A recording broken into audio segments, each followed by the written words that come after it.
What's good, party people? It's your favorite astrologer, Carly, and I'm back with another astrology/numerology video. So I heard once that when you really, really love someone, you should protect them from yourselves. And I thought that that was a very powerful saying, because essentially what it means is we all have, in our human nature, we all have somewhat of a predatory side to us. We all have a darker side to us, and it is the most well-rounded individuals who actually recognize, accept, and integrate. I don't know why I said integrate like that. Integrate our darker sides within ourselves, and those are some of the most well-rounded, healthiest individuals. And so when you recognize that you have a propensity for, I'm trying to think of something that I know that I have that's dark, but I can't think of anything right now. But let's say you know you have a propensity for, I guess, attention seeking. And you know that that can get carried away to the point where you're low-key like flirting/cheating on your partner with somebody else because you're craving another person's attention, and it can get carried away to the point now you're like cheating on your partner with somebody else and blah blah blah.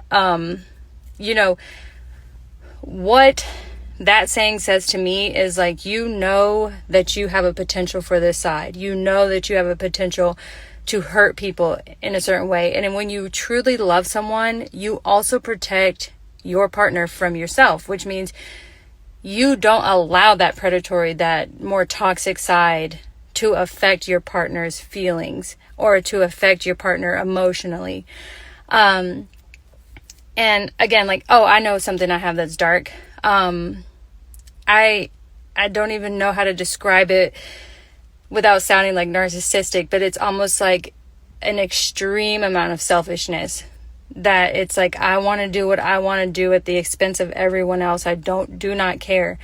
And so that can make my children feel very just like they can't express their personalities. They can't express their drive for selfishness, because they're always being forced to compromise to what I want.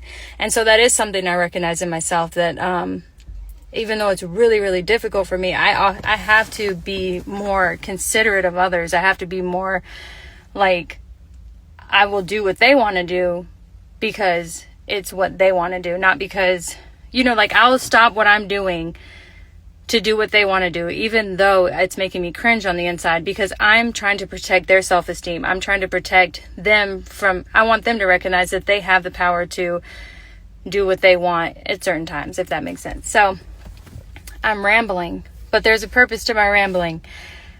This month is July, and this year is 2025. And when you add 7 to 9, because 2025 reduces to a 9, you get the karmic debt number 16 over 7.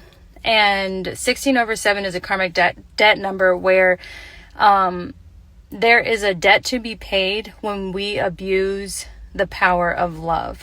And the power of love means that we do not recognize other people's vulnerabilities, sensitivities, and we take advantage of those vulnerabilities, sensitivities, to the point that now we are using their what we consider weaknesses in a way that benefits us and we create gains from it.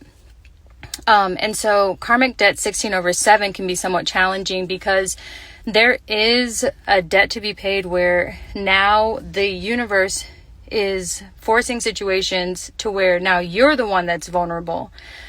You're the one that's feeling weak. You're the one your ego is being extremely chipped away at and hurt, because you at some point, and I'm not saying you in general, I'm just saying 16 over 7 is a karmic debt number, and that is the current influence of July 2025. And so I'm just kind of talking in general. It's not at any particular person, but there could be influences where it's like you didn't consider someone else's vulnerability, their pain. You didn't consider that the way that they loved you was actually a gift, and now you're being put in a very similar situation, but you're on the opposite end of it, where now you're feeling vulnerable, sensitive, and you're feeling like nobody's there for you or nobody can understand your pain.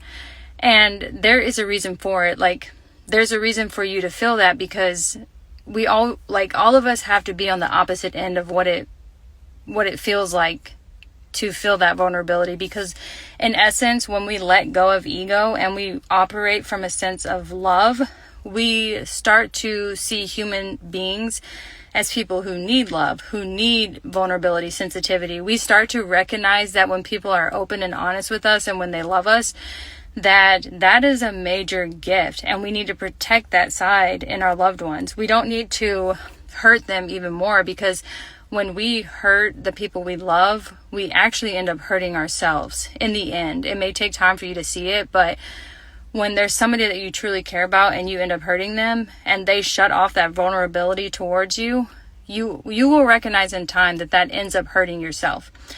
And so I say all this because this is a somewhat difficult, challenging month, and I am feeling it on all angles. I'm feeling it in my personal life. I'm feeling it in what's happening globally with the floods in Texas and all of those poor children that passed away that were camping in those flash floods in Texas, and all those parents and families. Like, I'm feeling it, and I'm sure many of you are as well. And so I wanted to make this video just talking about the power of love. And if anything challenging is happening in your life right now, just know that everything that we go through is happening for us, not to us. And there is a spiritual lesson in everything that we go through. If you can just let go and accept, like, I don't want to sound cheesy, but let go and let God, or just accept what's happening and allow it to transform you. Allow the metamorphosis to take place. Allow